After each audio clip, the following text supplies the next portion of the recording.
Bismillahirrahmanirrahim. Assalamualaikum warahmatullahi wabarakatuh.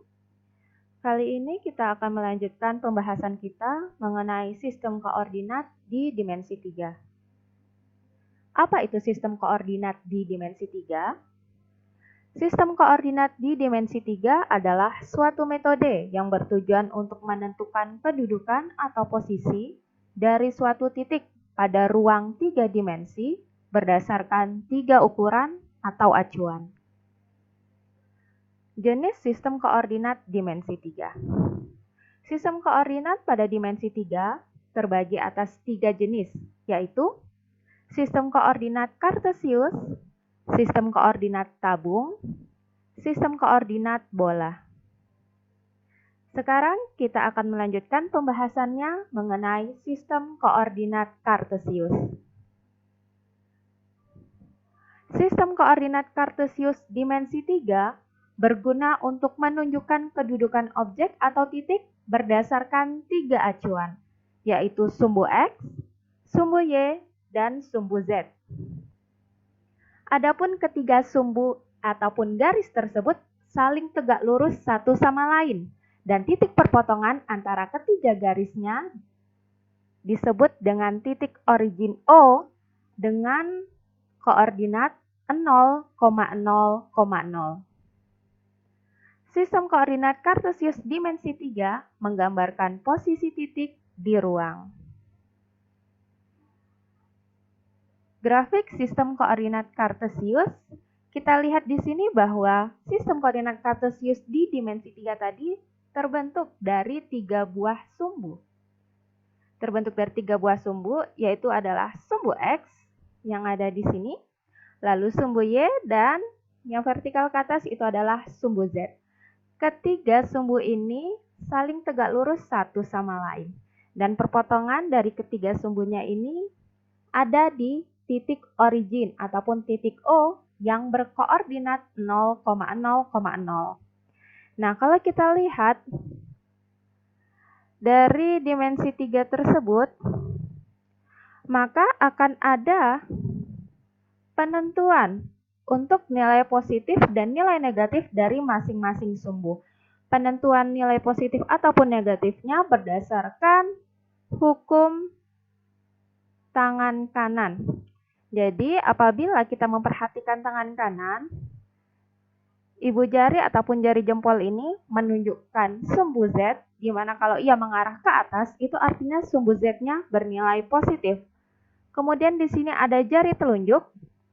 Jari telunjuk di sini mewakilkan untuk sumbu X, di mana jari telunjuk ini, arah yang ditunjukkan oleh jari telunjuk, itu adalah untuk sumbu X yang bernilai positif. Sementara yang di belakangnya itu nanti untuk sumbu X yang bernilai negatif. Lalu ada jari tengah, itu untuk menunjukkan sumbu Y, di mana arah yang ditunjukkan oleh jari tengah tersebut akan bernilai positif dan arah yang di belakang jari tengah tersebut akan bernilai negatif. Jadi penentuan dari arah positif ataupun arah negatif dari masing-masing sumbu tersebut ditentukan oleh hukum tangan kanan ataupun aturan tangan kanan tersebut.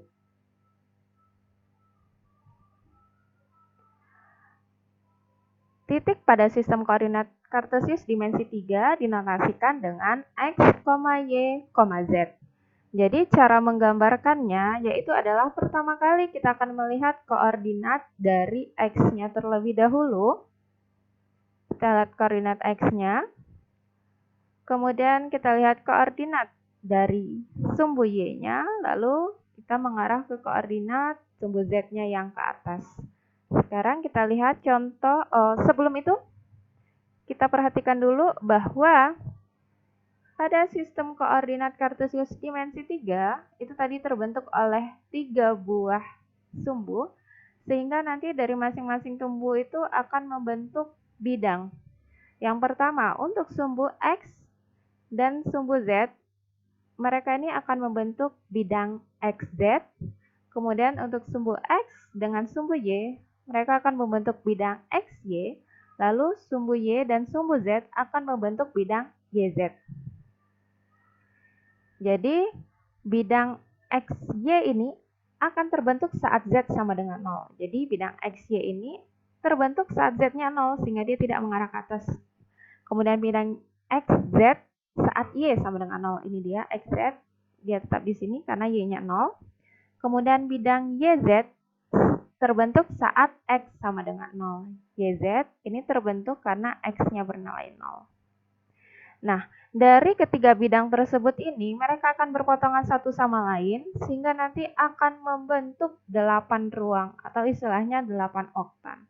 Ruang 1, ruang 2, ruang 3, ruang 4, baru nanti di bawah sini ada ruang 5, ruang 6, ruang 7, dan ruang 8. Oke, untuk lebih jelasnya bagaimana bentuk dari ke-8 ruang tersebut, kita bisa melihatnya dengan menggunakan software GeoGebra. Jadi dengan bantuan software GeoGebra, kita bisa memutar ruang-ruang yang dibentuk oleh ketiga bidang tersebut, sehingga kita nanti bisa jelas dapat menghitung bahwa ruang yang terbentuk dari 3 bidang yang berpotongan tersebut memang ada 8. Akan coba gambarkan ya. Kita akan coba gambarkan bagaimana tadi grafik 3 dimensinya ya untuk sistem koordinat kartesius. Berarti untuk grafik 3 dimensi kita ganti di sini. Ini masih yang 2 dimensi kalau tampilan seperti ini ya. Kita klik view, lalu kita pilih di sini ada 3D grafik. Kita klik 3D grafiknya, maka dia akan berubah menjadi grafik untuk yang 3 dimensi. Ini dia. Yang 2 dimensi kita tutup saja. Nah, ini dia untuk yang 3 dimensinya. Nah, sekarang kita akan membentuk 3 buah bidang tadi. Yang pertama, bidang YZ akan terbentuk saat X sama dengan 0. Maka kita ketik saja X sama dengan 0. Maka ini dia bidang YZ yang terbentuknya. Kemudian, ada tadi bidang XZ akan terbentuk saat Y sama dengan 0. Kita klik Y sama dengan 0. Nah, itu dia bidang YZ-nya. Bidang XZ-nya. Kemudian ada bidang yang lain yaitu bidang YZ. Gitu ya. Bidang XY. Maaf, bidang XY akan terbentuk saat Z sama dengan 0. Kita klik Z sama dengan 0. Oke, terlihat di sini. Ya, biar lebih jelas, kita ganti saja warnanya. Warna ketiga bidang ini kita ganti sehingga nanti kita bisa membedakan antara bidang yang satu dengan bidang yang lain.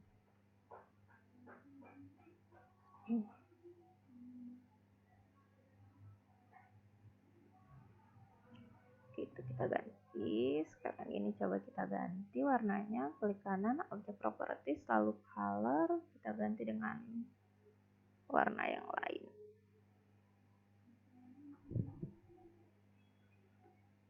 Oh, itu masih sudah terganti kuning ya. Yang ini ya, kita ganti dengan warna lain.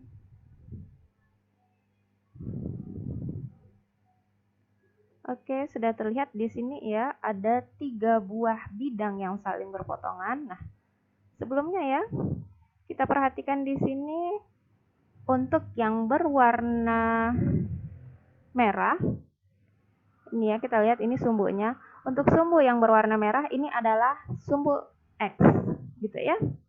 Untuk yang berwarna merah adalah sumbu X, kemudian yang berwarna hijau itu adalah sumbu Y, kemudian untuk yang berwarna biru itu adalah sumbu Z.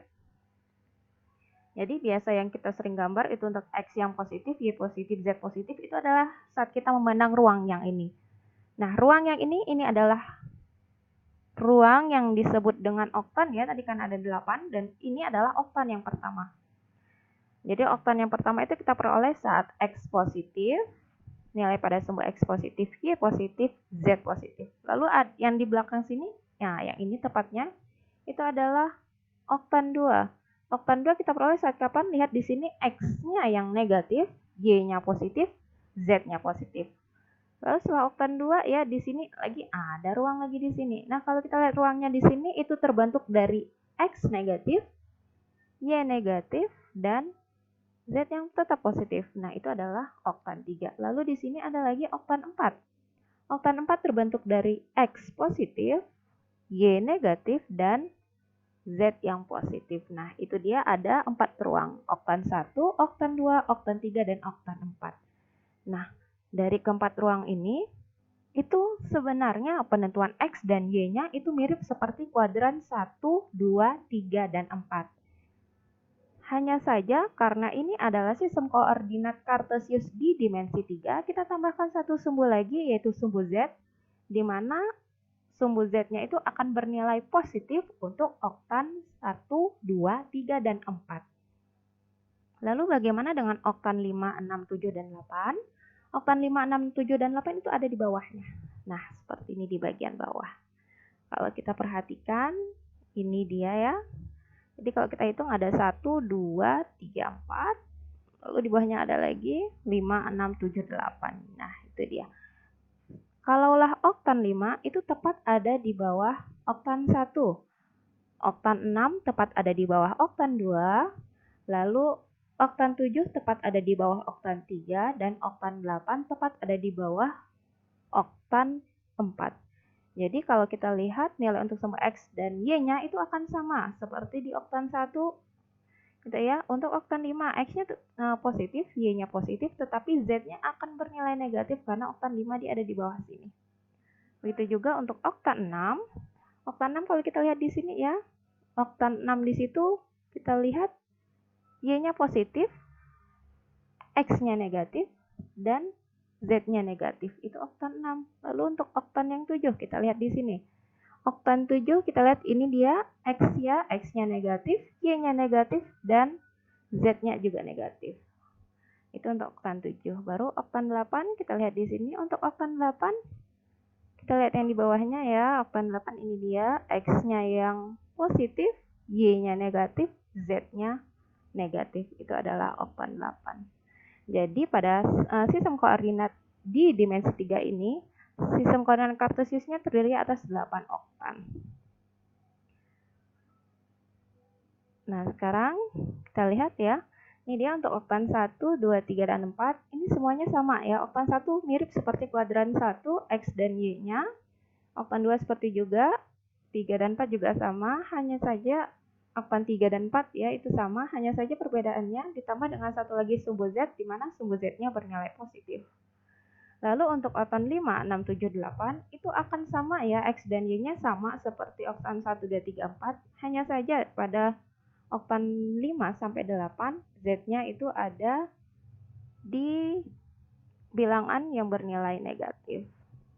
Jadi itu adalah grafik dari sistem koordinat Cartesius di dimensi 3. Nanti kita akan lanjutkan ke contoh grafik sistem koordinat Cartesiusnya. Billahi taufiq wal hidayah. Wassalamualaikum warahmatullahi wabarakatuh.